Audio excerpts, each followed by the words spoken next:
Welcoming.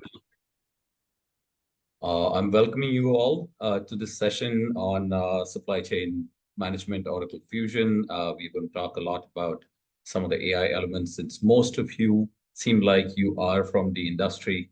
We'll jump right into the topic. We'll do a quick round of introductions before that, and just want to run through a couple of administrative things before we get started.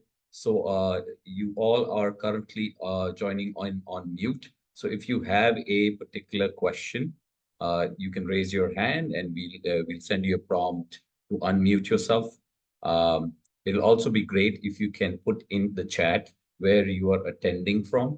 It'll give us an idea. As far as the registrations go, last we had seen we had people coming in from several different regions around the world. We had people planning to attend from North America. We had people planning to attend from India, from the Middle East, and just want to welcome you all. I'll do a quick round of introduction of who I am, what my role here is at Intech. I'll do a quick walkthrough of what we do from an Oracle standpoint at Intech, and then I will hand it over to my colleague, Natwar, who is our SCM expert, and he will take it forward and talk about what we've all come here to discuss and talk about. Yeah. So my name is Kunal Pandya. I have been with Intech a little over 3 years. My role here is that of a program manager for strategic accounts and delivery.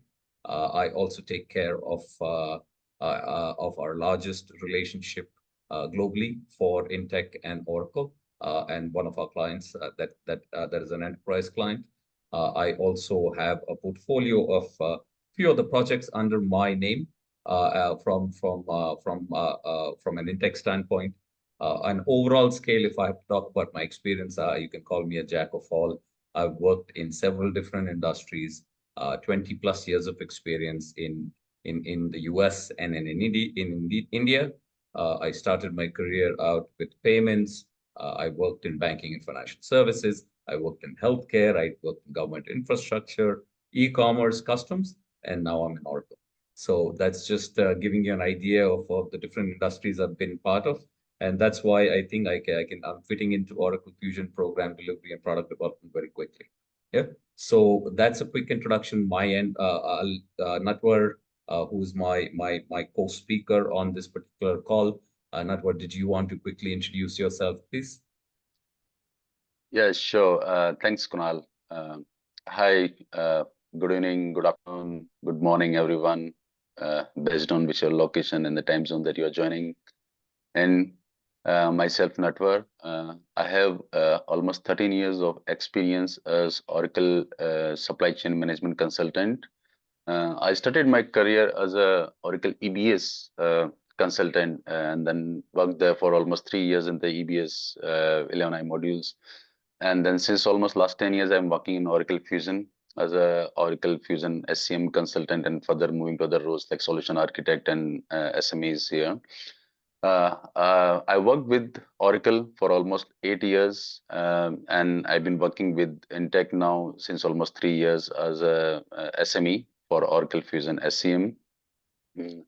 I worked in projects across the globe, in multiple projects on-site, off-site, offshore, both locations.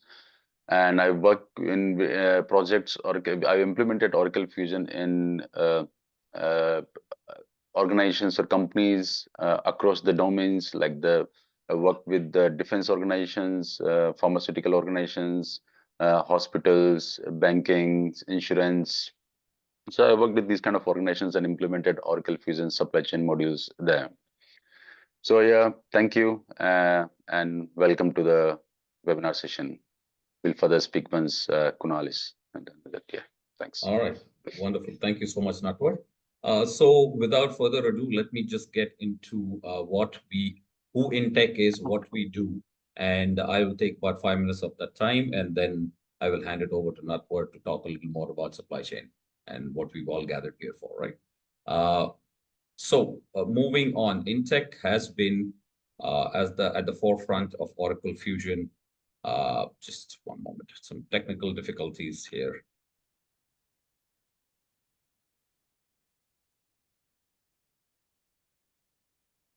So Intech has been at the forefront of as a technology service provider, and we got a start around 2003. We pride ourselves as a globally self-led technology conglomerate that likes to make a difference in our clients' businesses since 2003. So we started, like I said, in 2003. That was a foundation year. In 2008, we started our first ODC, our offshore development center.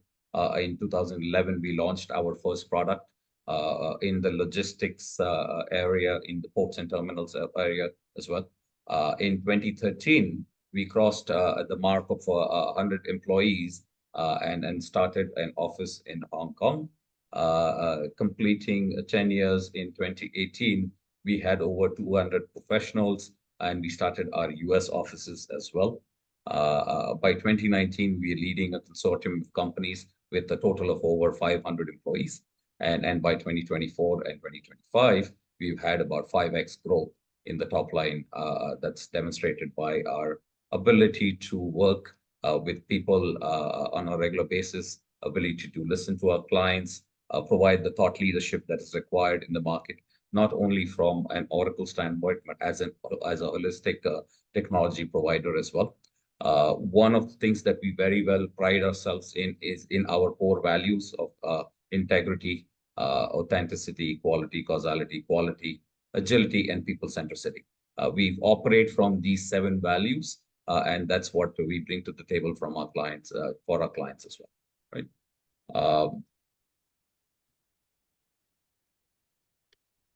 Moving on to the next slide, we just want to talk a little more about the domain expertise. As I was saying, we built our first capability as technology service providers in ports and terminals.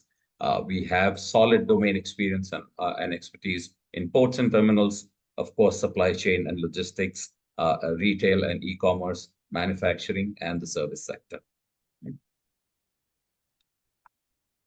From a global clientele standpoint, we've worked with the likes of DP World, like several enterprise companies such as DP World. We worked with the government of India. We worked with Deloitte. We worked with DMART, Mindtree, Nikhil, L&T, RSA Global, SourceDay, so NAU, Cheney Brothers, across the globe. As you can see, our clientele are the who's who of across different industries and across the globe. Yeah. Our association, we have a trusted association. We are Oracle partners, as well as Oracle consulting partners. We have WebSwing partnership as well. We are certified ISO company. We've been continuously ranked as a great place to work for the last 5 years in a row. And we are also ISO 27001 certified as well. So from an overall service offering, what we bring to the table, in tech, as I said, as a technology service provider, we differentiate our products and services into 5 different areas. From a digital transformation standpoint, we do a lot of enterprise application development, ERP services especially. We pride ourselves in our Oracle and Google capabilities. We have worked in data science projects for our clients, and we also have a very robust and thorough managed services area. I will not get into the details of each of these because I think you guys are all well aware of all of these areas, but this is what we offer to our clients on a regular basis. Yeah. So from an Oracle standpoint, so we have done several different implementations. We worked, like I said, with enterprise as well as mid-market clients. One of the 6 things that we do in Oracle is, and Oracle Fusion is that we have done a lot of implementation and rollouts. We've done consulting and strategy work in Fusion, where we've helped our clients decide on how to take the project forward. We've also provided our services to third party for Oracle Fusion. We've helped our clients transition from legacy ERPs to modernize it and transition to migrate to Oracle Fusion. We've worked with Oracle on module enhancements and customizations as well. Of course, support and maintenance also forms a large structure of what we offer from an Oracle standpoint. And we've worked a lot with third-party system integrators and BI reporting as well from Oracle's Fusion standpoint. Uh, one of the areas that we do work on is also resource augmentation. We have a lot of certified Oracle consultants that we have contracted out or help our clients to ramp up different projects or be part of deliveries or do deliveries ourselves. We have a pool of Oracle functional, technical, and techno-functional consultants, over 70 in number, and most of them are certified experts. We have the option to work from a remote and on-site or hybrid staffing models. We utilize our rapid resource deployment for different urgent projects. Again, we've worked globally for staff augmentation, fixed bid, as well as time and materials basis, and we are always ready with pre-screens and project-ready profiles for working on a short lead time as well. Yeah. One of the things that we do, falls right under my purview as a delivery manager, is that we utilize Oracle's unified cloud implementation methodology, or the true cloud methodology, and we call it rapid implementation methodology. So we are utilizing the 5 different areas that they focus on, from engaging a client or a customer, where we'll work with them to define our goals, establish our shared vision.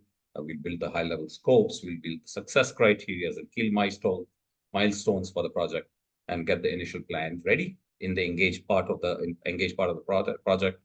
We also then, moving on to focus, we'll work in conducting familiarization workshops, and walk through the benefits of those particular modules that they want to implement. We do session walkthroughs with design and configuration decisions. We also help process owners and SMEs understand the solution and its implications. When we get to the refined stage of the process is when we start configuring and prototyping based on the requirements that we get from the focus phase. Pardon me. This is all validated through process playback workshops, and it's representative of the data and the predefined scenarios that have been decided in the previous 2 phases. Moving on, we'll also do the documentation in this particular phase, and then as we enable them, we'll do another process playback before the final configuration is decided, and the testing is done, where we do the SIT, we'll do the UAT, and all of the different tests. We do conference room pilots in this particular area as well, and then we go live with our hypercare support, with our offshores as well as on-site teams, and implement a configuration for a smooth transition for state-ready operations. Yeah. So a quick walkthrough of the true cloud methodology that Oracle is currently using, and we've adopted to that. As far as Intech's capability, I will quickly run through this on a very high level. You see that we have delivered solution footprints where we have 15 plus FCCS instances, EPBCS instances. We have migrated 10 plus Hyperion projects. We've worked in TRCS, ARCS, PCMCS, EPRCS. We have a very large seasoned team, like I said, 70 plus professionals, from Fusion to EPM to Hyperion to EBS experts. These are all qualified and certified personnel. Project management, we went through what we do from an overall standpoint. I will not get into the details of it. From a data migration standpoint, we also have tie-ups with several different entities that help us automate the data migration process, and have worked with the client to get it done. We have a well and truly tested implementation approach. From a scope standpoint, we have worked in about 630 entities. We have worked in currencies of about 57. We have a lot of reusable assets because of our previous experience. We have global design documents that are standardized. We have standard console and management COAs, user manuals, standard artifacts, and worked in several different regions, as you can see here, from the Americas to the Oceanus, right? And lastly, just to give you a very quick walkthrough, we are partnered with one of the largest Oracle Fusion migration projects globally. with Oracle with one of our large enterprise clients. We have uh, migrated about 160 ERP, consolidated them into a single Fusion environment. We have worked with about 120 cloud modules implementations across global logistics clients. And For just to give you a preview of some of the projects that we've done where we help the clients, where we've reduced 70% of the invoicing rates achieved for a UK Fortune 500 client. We unified business processes, HR processes for 27 business units across 16 countries for another client. We have automated several vendor workflows in Fusion SCM and help our clients cut costs and delays. On the right side of the screen, you can see some other areas that we've worked consistently in. So this is just a very quick and rundown of Intech as an organization, what we do in Oracle. With this being said, I'm going to hand it over to Natwar to take you guys through the SCM portion of it. So Natwar, all yours. Thank you, Kunal.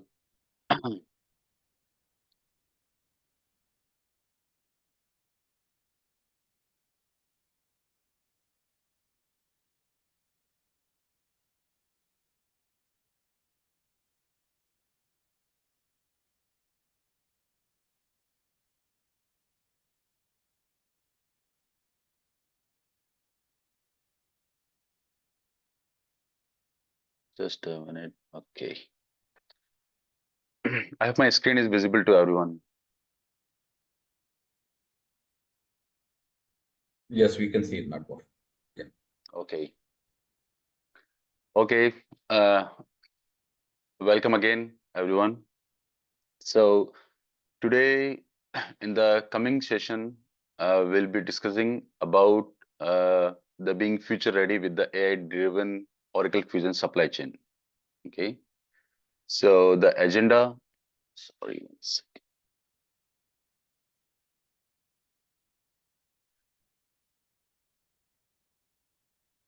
Okay. So the agenda for today's session is we'll be going through Oracle Fusion Cloud SCM overview. We'll see what are the product capabilities of Oracle Fusion supply chain management, what Oracle offers in terms of modules, which covers the depth and breadth of the supply chain management and which supports business. Further, we'll discuss about Oracle Fusion Cloud Spend Classification and Oracle Fusion Cloud Sustainability. Oracle Fusion Cloud Spend Classification was introduced in 2022, and further it has gone through various major enhancements. And also the Oracle Fusion Cloud Sustainability was introduced in 24D last year.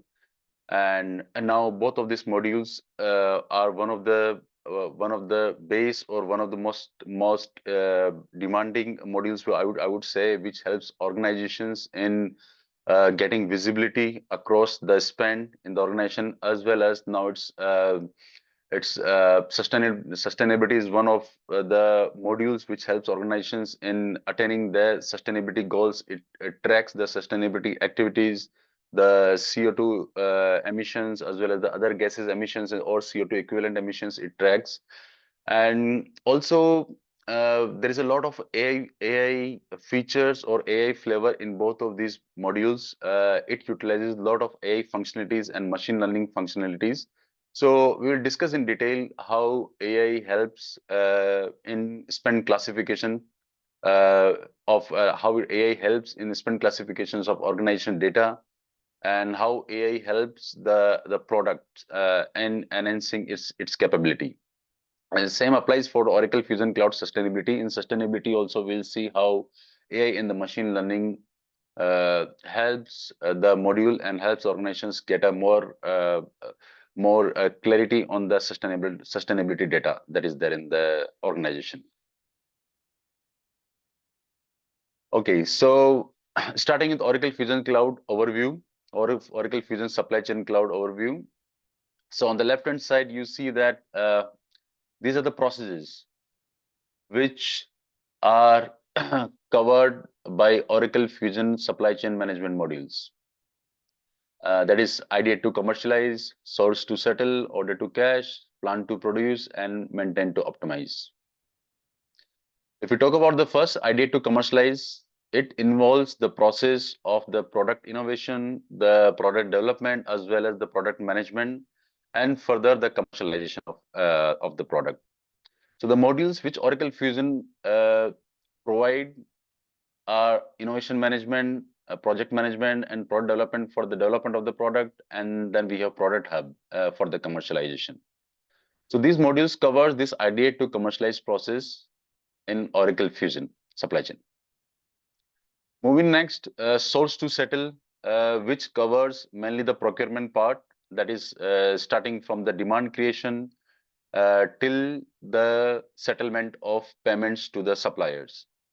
So Oracle Fusion offers modules like source and contracts, that is for the negotiations for the suppliers, and for your contracts, either it could be blanket purchase agreement or contract purchase agreements.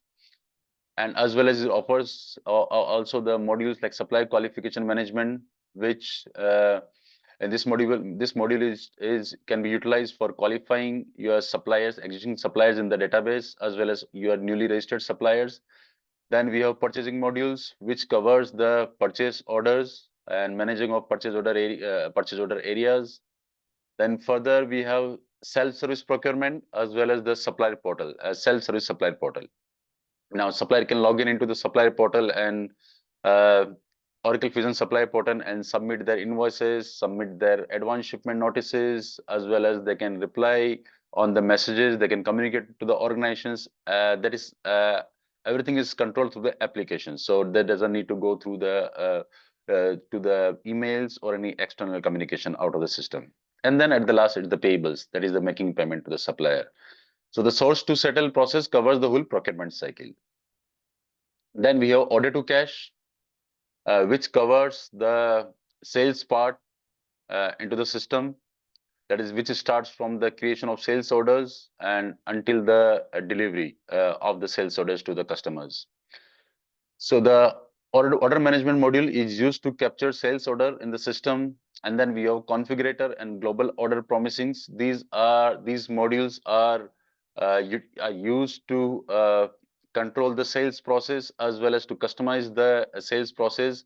If you need to orchestrate, like if you need to use the orchestration and we need to customize the order to cash process, these modules can be useful from technical perspective. And further, we have inventory module and inventory and shipping, which is to capture the transactions of the delivery of goods to the customers from the buying organization. And then we have plan to produce, which Oracle Fusion provides the solution in terms of modules which covers the manufacturing area. So starting with the planning, we have Oracle Fusion have supply chain planning modules to manage and as well as for the forecasting and optimization of the resources in the organization. Then we have manufacturing and quality modules and inventory and costing modules, which captures the manufacturing part of the supply chain, where like creation of work orders and movement of work orders, completion of work orders, as well as inventories used once the goods are manufactured and finished, they are stored in the inventory, and the costing of the goods is captured here. So this inventory and costing are covered under the inventory and costing modules of Fusion. And further, we have supply chain orchestration for the optimization. And at the last, we have Oracle Fusion have modules to cover the maintain to optimize process. This is for the asset management. So the planning of assets, it could be asset procurement as well as asset management. And further, there could be repair of assets. So the maintenance and the inventory and costing modules, these covers the repairing part of assets. It captures the transactions of the repair as well as if there's any issue or receiving or returns or any inventory management functions from a repairs perspective, they are covered in the inventory and costing modules. And then further we have optimized to analyze the performance. So we have OTBI, we have a business intelligence BI, we have FDI. So there are different reporting modules available where it can have a visualized dashboard to view the transactions. And that not only covers the maintain to optimize, but all the processes that we have seen over here. And then we have the areas like PLM and quality, which which covers modules. Oracle Fusion supply chain modules are covers under these areas across the breadth from ideate to commercialize till the maintain and optimize. Similarly, inventory orchestration is covered across all the processes and the modules. And then we have Internet of Things offerings, which also covered the areas. And then finally, we have cost and financials, which covers the AP part or the AR invoices part. In the order management, or either it could be in the source to settle cycle. So these are covered under these modules. So this is the whole supply chain management cloud offerings that is offered by Oracle, and which covered almost everything to do with the supply chain management. I would like to just stop here for a few seconds. If you have any questions, just please let me know.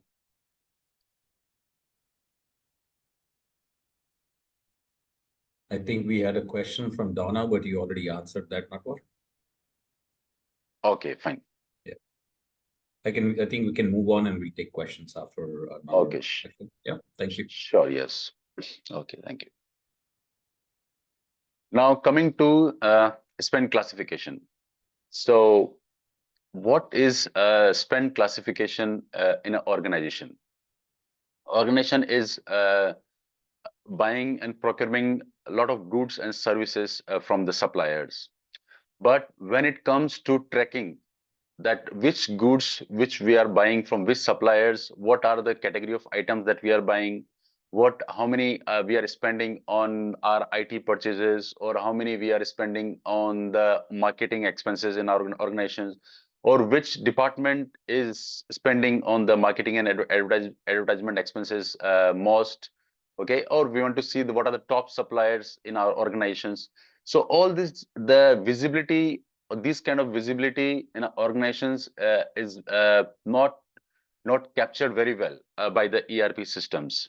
Okay, so sometimes there are some gray areas where sometimes the information is not captured properly, or sometimes the end users who are doing the transactions, they are not capturing the information correctly, so the reports do not generate the correct data or a proper data.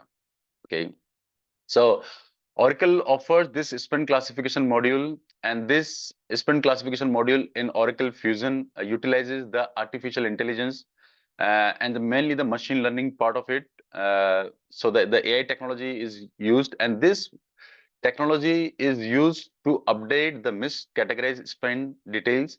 So if the transactions that we have, like either it could be the PO transactions or invoice transactions or expense transactions, if they're miscategorized, they're not properly categorized. So we may not get the correct spend data. So this artificial intelligence and machine learning is used to update the miscategorized spend data, as well as to classify if there are some data which is uncategorized. So it classifies the uncategorized spend data, as well as it organizes the spend data into the existing purchasing taxonomy or recategorize into a new taxonomy. So every organization has their own procurement categories or the item categories.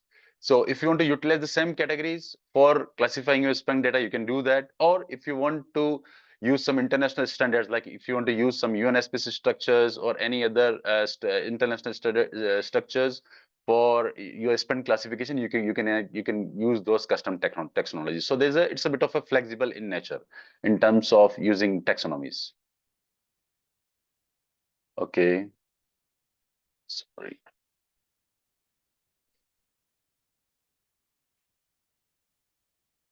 Okay, now you see on the left hand side, before now this graph shows the classification of your spend before implementing the spend classification or without using the spend classification modules. So if you see the highlighted over here, 30% or 31% of the spend is miscellaneous. It means that you do not know where you are spending 30% of your money in your organization to the suppliers. Either it could be in terms, it could be like IT spend, it could be office supplies, it could be software, it could be legal services, but we don't have the tracking. And if this 30% of the data is incorrect, it means that it is very difficult to rely on the other transactions or other classification that we have. Okay, so the reason is the records are not consistently classified for spend categories. So as I mentioned, that the transactions level, it is not captured correctly. So it could be because of the user fatigue. So users are, instead of selecting the proper categories in the transactions while creating PR, PO, or submitting invoices, they are selecting incorrect classifications, or they are overly using the default or miscellaneous categories, or they are or there are multiple enterprise category taxonomies are defined in your organizations. So there are duplicate categories, which leads to the incorrect data. And there's a lack of granularity. It means that maybe you are tracking the spend at a IT level, but if you want to further track your spend at how much in IT, how much I'm spending in IT hardware, or how much I'm spending in IT software, that is difficult to track. So the lack of granularity is one of the reason of inconsistent data. Then lack of accuracy of data as to how much organization spends by categories and supply limits, and the reasons like partition success for sourcing. Now this if your accuracy is correct in terms of spend, like how much you're spending by category or how much you're spending by supply limits, then it could lead to a positive potential success of the sourcing events that it can be used. It can be used for the effective management of the supplier risk and quality. So there are chances that one particular category you are, or maybe it could be combination of category, you are procuring from one particular supplier to suppliers. So now you have a supplier risk that you are dependent on one or two suppliers. Now this visibility will come when you have a proper spend classification in your organizations, and you are able to classify and see and analyze the individual categories and the top suppliers. Then you may need to then you'll be able to manage the supply risk and quality. And also it helps in the operational efficiency.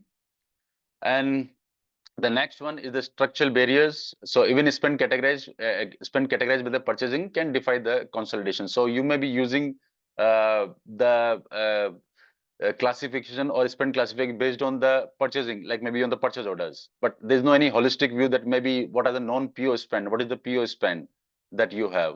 So the consolidated view of the spend is not available, even if we just go by the purchasing area. Okay, spend classification now uses the machine learning to predict and to revise the category assignment. So if you see on the left side now, so there is no any others, or there's no any miscellaneous categories. So the spend classification would then further classify the data in a proper categories. So like there is a sample here, like lab supplies or servers or machine tools or office suppliers here. Okay, so spend classification uses machine learning to predict or to revise the category assignment for each spend transaction or record. So machine learning and the artificial intelligence is used to classify the individual record. So if you're like purchase order, so individual purchase order line is classified to a category, or if in the invoices, if we go, so individual invoice line is classified to a category. So 100% of your data, spend data, is classified across the categories through the machine learning AI features that are available in the spend classification. And spend classification enables data management costs to be minimized while driving up the benefits of spend analytics. And classification can be performed as frequently or periodically as required by the business user. So you can decide the frequency of classification. You want to you can do classify every day or weekly or monthly, because this module is by standard. It is integrated with the Oracle Fusion modules, the procurement modules, or even the finance modules, and it gives a real-time visibility of the data. And also spend classification promotes online refinement of training set data. Online refinement of training set data allows continuous improvement to the knowledge base used to discover the spending pattern. So we'll see in the next slide what is the data set, what is a training data set, and what is the knowledge base. Okay, so this slide covers the spend classification machine learning process flow, okay, in Oracle Fusion. There are two parts of spend classification. One is the setup part, where you configure the application, and it is mainly a one-time activity. And the second part is the execution part. So this you can decide when you want to do. when you want to classify your data, like as I mentioned, like weekly, monthly, quarterly, half yearly, you can do that. Okay. Now in the setup part, the core, the machine learning tool that we use or the learning algorithm is stored at the knowledge base. And knowledge base uses the training set and the customer spent taxonomy. Now, both of these are used to prepare a knowledge base, and this knowledge base develops a learning algorithm. So I'll just explain how it works. Okay. So say we'll take example like you have 10,000 PO lines in a year in your or say like invoices. So you have 10,000 invoices in a year that you get from the suppliers and you pay to the suppliers. Okay. Now you want to classify that spend of 10,000 invoices lines, that how much we are spending in the legal fees, how much we are spending in the advertisement, how much we are spending with the facilities management, how many we are spending in the capex expenditure. Okay.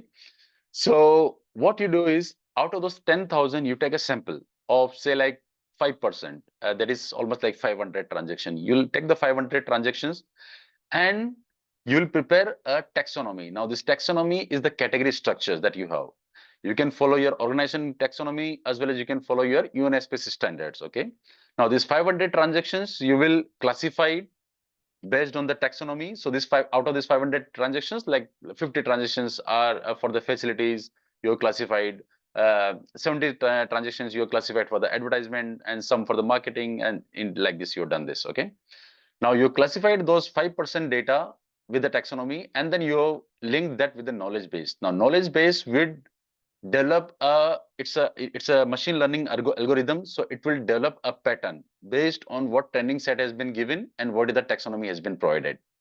Now this knowledge base, when you are using in the execution, I'm just jumping here, when you're using the execution, this knowledge base will use this learning which it has got from this 500 transactions and from what custom taxonomy has been defined. It will use this pattern to classify your remaining 95% of the transactions. Okay. Now, now this is the machine learning part. Now you may have a query that like, how do we get these 500 transactions? Okay. So for this, there is an inbuilt AI feature. You just need to use the AI. We will see that in the next slide. You just need to click on the AI, tell the artificial intelligence AI that like, I want 5% of the transactions from my total data. The AI agent will go, it will read all the 10,000 invoice lines. It will identify the diverse invoice lines, diverse in terms of the suppliers diversity, in terms of the description diversity, in terms of your accounting diversity, in terms of your purchasing category diversity, and it would give you the most diverse 500 transaction out of those 10,000 transactions. So there is no any manual action required over here. Okay. And then you will upload your taxonomy in the system. So your training set got created by AI, your knowledge base got created by the machine learning algorithm. So there is no any manual effort required in doing this configuration for spend classification. Okay.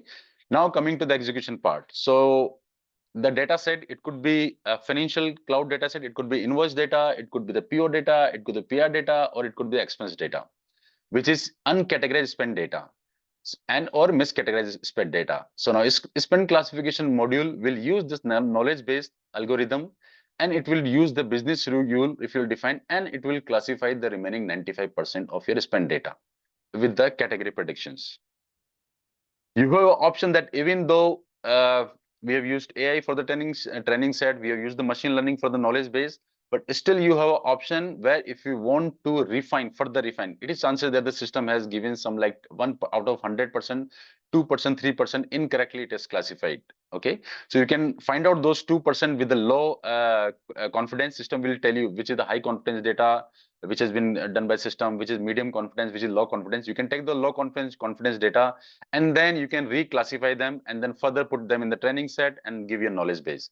So in this way, the machine learning and the AI helps you in performing your Fusion spend classification without any manual interventions. Moving next, these are some of the graphs that you can generate. We have generated these in the FDI, that is the Fusion Data Intelligence. It comes with the Fusion modules. So if you want to see now, so you have your spend classification in place, you can see what are the top 10 suppliers. Here you can see that how much you're spending with them. If you want to see what the business unit wise, which business unit is spending how much amount, as well as you can see which business unit is spending how much amount under which category. So cross functional area, cross attributes you can use to get down visibility. Okay. What are the spend trends by the top level categories? So you see that like in quarter 2, our top category was hardware. And you see that in the quarter 2, the services was 20 millions, but then further got reduced by the quarter 3.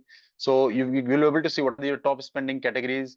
You'll be able to see what is the supplier count and which supplier which you're spending most, or which supplier which you're spending these categories.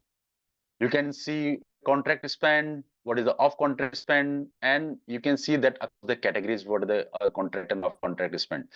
It gives you a very deep insight in your spending patterns. Okay, this modules, and it can be used for, now these are just some sample report, but you can further refine them. These can be used for your cost savings and cost control, improve supplier relationships. Once you know that like how much which supplier which you are spending with, you can get the risk management. So as I discussed earlier, if you have like very few suppliers which are dealing with very few categories, it could help in better decision making for the spend. Now there's one more graph that we have, like what is the off contract spend that you have, what is the contract spend that you have, under which categories categories you are spending most in as off contract spend. Okay. And then what is your supplier count, and then off contract as well as off contract spent by the category that you can see over here across the geographical areas that you can see over here. So all these kind of graphs and visuals can be built, but the base is the spend classified data that has been classified. Okay. Then we have compliance, and it could be used in your compliance and governance, operational efficiency for sure. It could be used in your forecasting and planning of your goods or services with the suppliers, and what are the risks associated with that one, considering that you can do your forecasting and planning. And important thing is you can unlock your hidden insights, so which was not available earlier, but there are a lot of insights which you'll get once you have this all your data classified properly. Okay. Now we'll discuss the few pieces. We have already gone through these features that the spend classification uses. That is a leveraging generative AI for the training. So as I mentioned that if you want to generate your training set, if you want to generate your data set, so I just mentioned that like you need to say like you want to get a 5% of your data. You want the system to tell you what should be my training set based, and it should contain the diverse transactions. Okay. So you need to select, you want to classify the payables invoices for which business unit, from which date to which date, and what should be the sampling percentage of your training set. Okay, and then you just click on generate training set. Now this AI will generate the training set, and it will give you the output of the training set. Moving next, use AI to suggest rule. And now this is the advanced feature of spend classification, where you in addition to using the training set that has been given by AI, you want the system to generate a rules for you, specific rules. So say like you want that like whenever I'm procuring from this supplier and from this supplier side, and the natural account is this 3447, it should always classified under this category. So the AI agent will go and read all your invoices. It will go and read all your invoice attributes. And based on that, the AI will suggest you the rules which would be automatically configured in the system. You can configure your user-defined rules, as well as you can consider the AI suggested rules. So here, if you see, there are like 2 rules which were user-defined, and the 2 rules which were AI suggested. Okay, so these were automatically created by the AI agent based on the data. And then we have simplified classification flow, AI assist. So now this is where you want the system, users want to perform one step, and you want the system to take care of everything. You want the system to automatically create a training set, and then create a knowledge base based on the training set and the knowledge and the taxonomy, and further perform the classification, utilize the knowledge base directly. Okay, so you can go and directly just give the you can just give the data set that you considered, your business unit, you give the timelines, and then you select that taxonomy which you want to use. So system will go, the AI will go, it will read all your transactions, and it will classify them based on the taxonomy that you have selected over here. And if you want the invoices, you can do for the invoices. If you want to do for the PO, you can select the PO over here. Okay. So this was all about spend classification. Do we have any questions from spend classification perspective? Yeah, we have a couple questions, Natwar. One is from Sirajuddin. What modules we have for after sales service like depot repair, field service, installed base, and Oracle EBS? Would you be able to answer that, please? So we are talking about Oracle EBS or Oracle Cloud. Is it mentioned specifically? Oracle EBS? EBS is mentioned specifically. Yes. Okay, fine. So, okay, fine. So in the EBS, the existing modules, we have maintenance EAM modules that we have, enterprise asset management. Now this module is at the high level.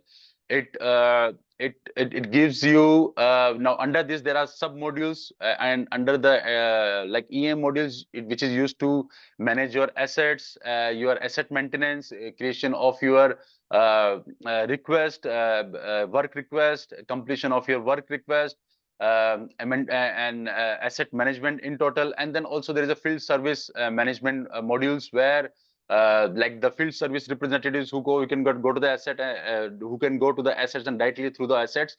There are through the mobile devices. It is available to the system also, where they can go and create those maintenance requests. And this maintenance request would further go to the maintenance engineers, and the maintenance engineer, the item will be issued from the inventory, and then it will be assigned to the maintenance engineer. The maintenance engineer will come and fix the asset, and then in the system they'll complete that request. So in the EBS, all these modules are available for the complete asset management. But now, as Oracle is mainly moving to Oracle Fusion. So in the Oracle Fusion also, we are having the maintenance module, which cover all these processes. And there are a lot of AI features and maintenance modules which Oracle has introduced, and as well as there are some in the pipelines, which could be very useful in the organizations to have a consistent application experience. Okay. Thank you, Sirajuddin. I hope that answers your question. Thank you, Natwar. That was quite detailed. We have two more questions. One is from Amir. He says there is a category in PO lines. Is this not categorized? Could you please name some uncategorized data? If the PO line category is not categorized? If you look at the question, it says, can we... Yeah, sure, sorry. Yeah. Okay, it is from whom? From Amir. From Amir, yeah. Okay, 1 second.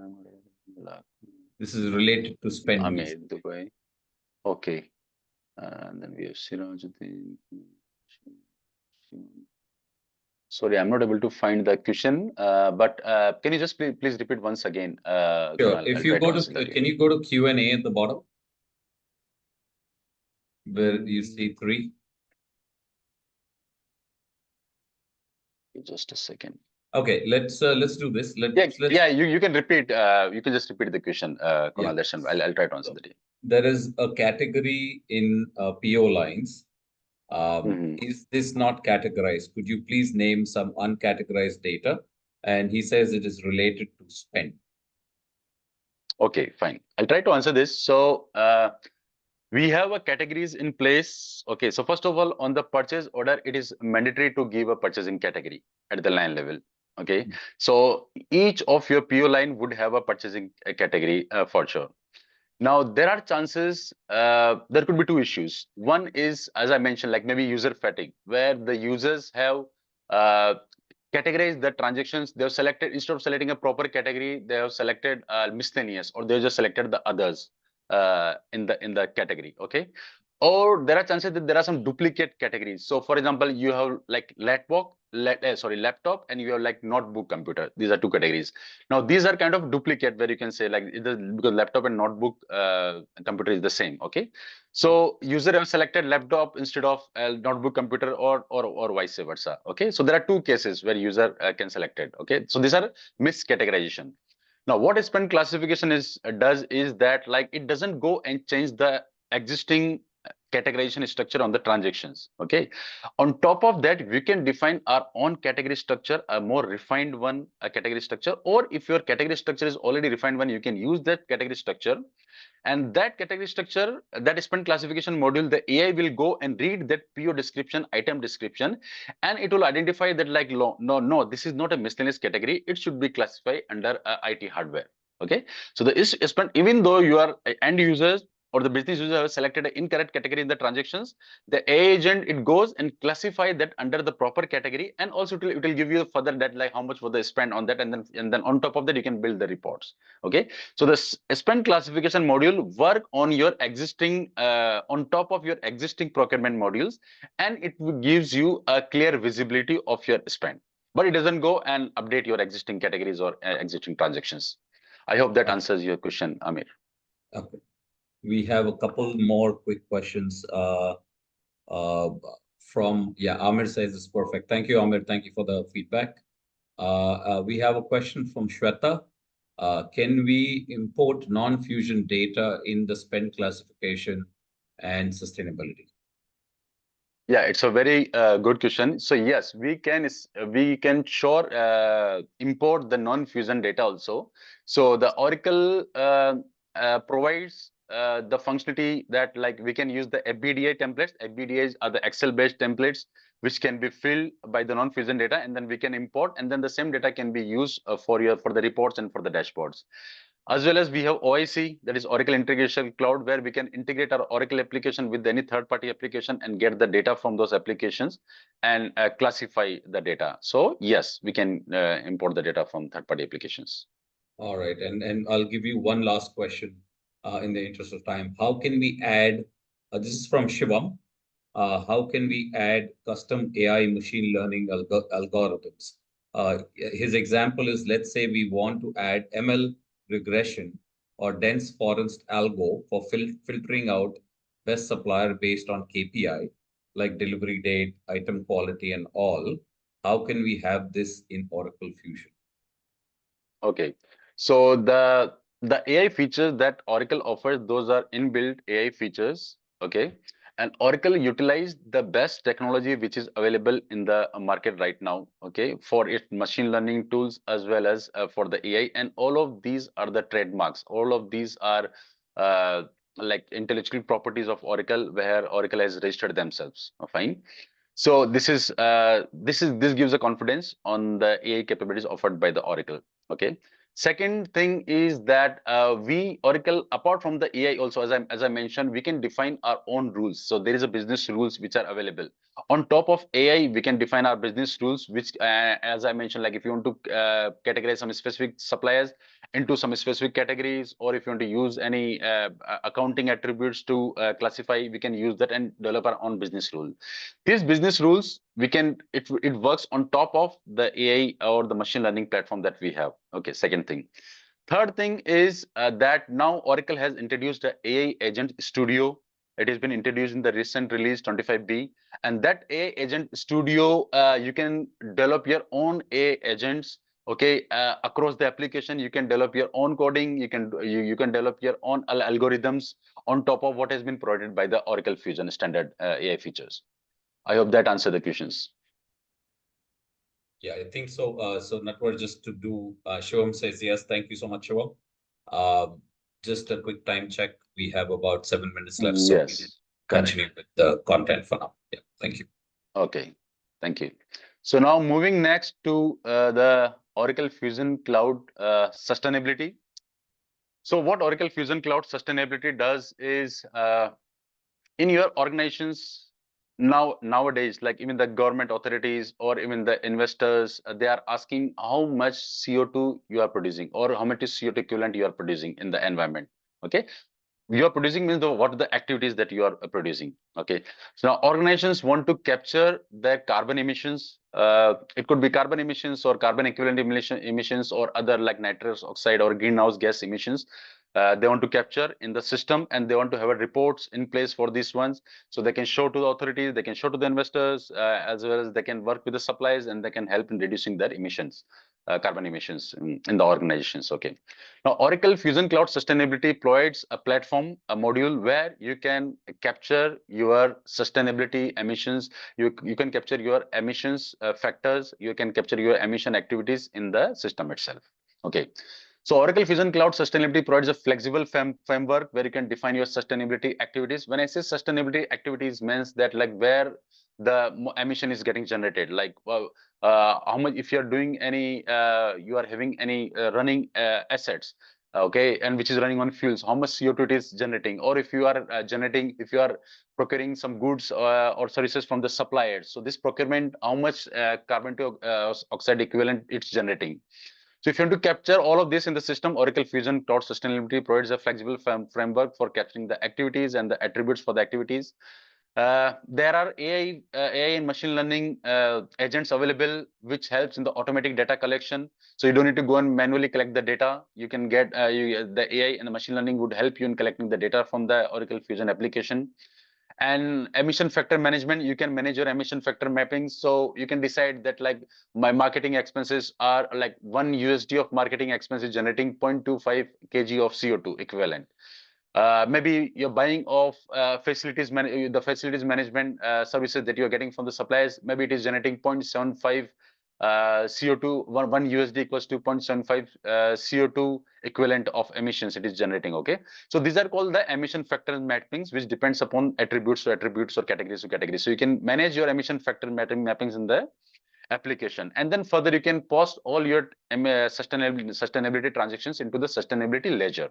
Now this ledger can be used for your auditing purpose, and you have a period you can before closing every month sustainability ledger, you can review the transactions. It has been classified properly, the activities has been managed properly, it has been how much CO2 has been generated across the supplier wise, and then you can close your sustainability ledger.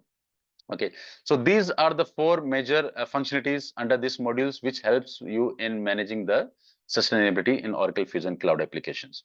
Okay, you can capture sustainability activities through the Oracle Fusion applications, that is the spend data. Okay, before that, I just want to mention the sustainability. There are like mainly the scope 1, scope 2, and scope 3, which comes under sustainability activities. Okay, you can manage all three scopes in the Oracle Fusion sustainability modules. And now, but I'll be showing you only for the scope 3, that is for how much you are spending on the vendors, on the suppliers. Okay, regarding that, we'll be discussing it. I'll just show you some examples. So Oracle Fusion applications, you can use the data from the Oracle Fusion apps, either it could be procurement or invoice data. You can use a third-party application. You can integrate the Fusion with third-party applications, or as well as other sources, like you can have your FBDA templates, or you can have your Excel templates. You can import data from all different sources into the Oracle Fusion Cloud Sustainability. Okay. Now this activity, now the data that you got from outside, okay, it could be in terms of monetary forms, how much you're spending, and then we have emission factors. Okay, so these emission factors along with the activity data and the spend data, it will do the calculations. The AI and the machine learning will do the calculations, and it would produce you the activities.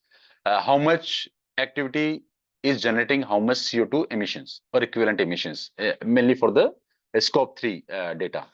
And then further, this data will be posted in the sustainability ledger, and sustainability ledger, then you can close each month or quarter, and further you can use the Oracle EPM cloud. Now it is not a mandatory, or this sustainability data is available even in your OTBI or in your BI reports.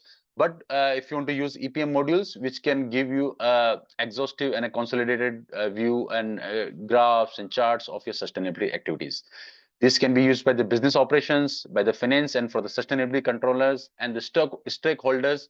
For the sustainability are the governments, customers, investors, and the employees. This is one simple chart showing, you can see how much you are spending on scope 1, scope 2, scope 3 in each specific period, and under which categories you are the most CO2 emission is happening, and in terms of the amount and the monetary terms. Okay. Now, Oracle Fusion Cloud Sustainability, if we use it, now this shows that like without AI and with AI, how it differentiate. If you are using Oracle Fusion Cloud Sustainability without AI, we will need to classify the invoice manually. And also there is a lot of manual intervention required. So yellow color you see, that is for the manual intervention. Further, if you are using the AI assistants, invoice classification and processing. So if you see over here, it will reduce your manual intervention. So what it does is it will classify your all your spend data, the AI agents into your sustainability activities. Okay, so then the unclassified data may require your manual intervention. And then we have AI suggested invoice classification rules. Okay, and then where the AI agent would go, it will read all your spend transactions, your invoices, your purchase order lines, and then it would suggest you that which activities it is suggest you what are the rules that can be configured for your invoice classifications.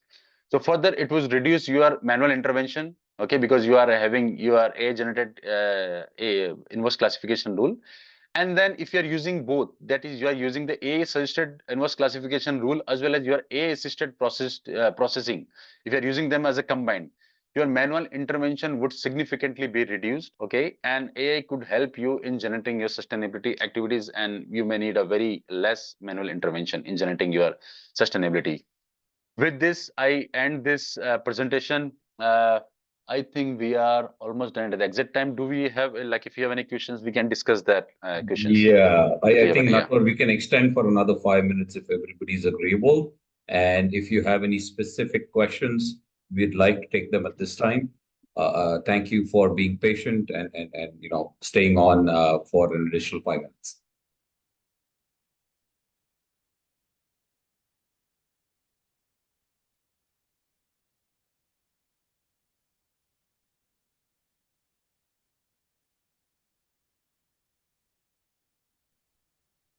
So Kunal, if anyone want to interact and want to answer, we can also do that now.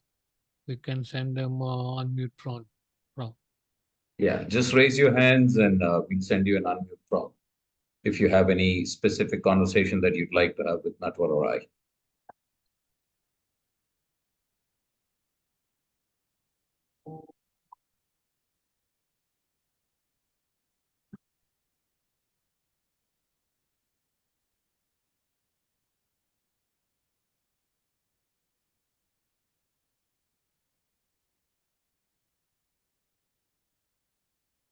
All right.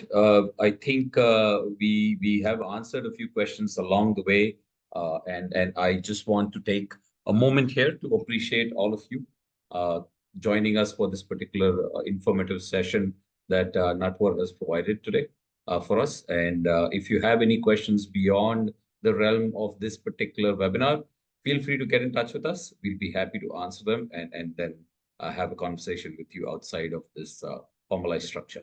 Yeah. Thank you, everybody. Have a wonderful evening, wonderful day, wherever you're calling from. And looking forward to having you guys on our next webinar. Thank you. And Kunal will also share this recording with all the participants. And right. So we'll be sharing the recording with the participants. So you will have access to that as well. Thank you, Harpal. Yeah. Okay. Yeah. We have one question, it seems. Just 1 second. Thanks. Okay. Amir says thank you. Thank you, Amir.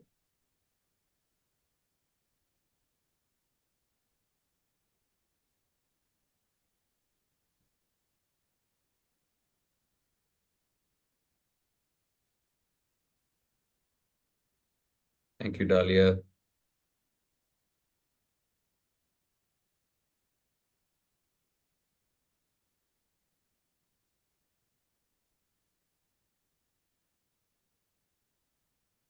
We have Vishal and Manila.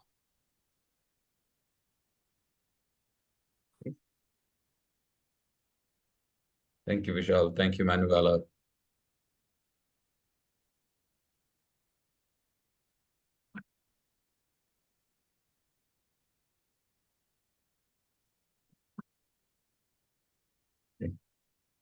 Can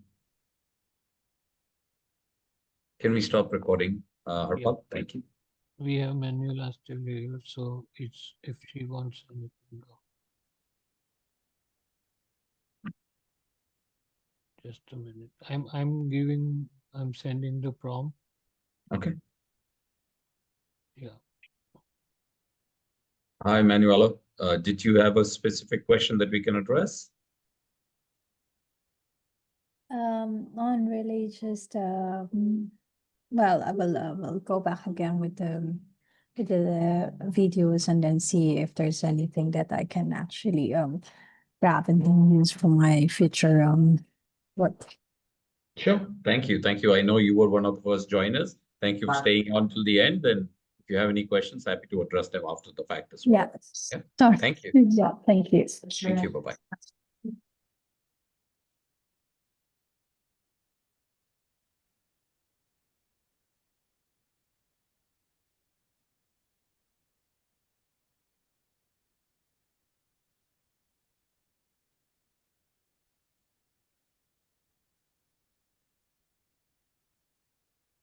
All right, Harpal, we can stop recording. Thank you. Just a minute. Yeah.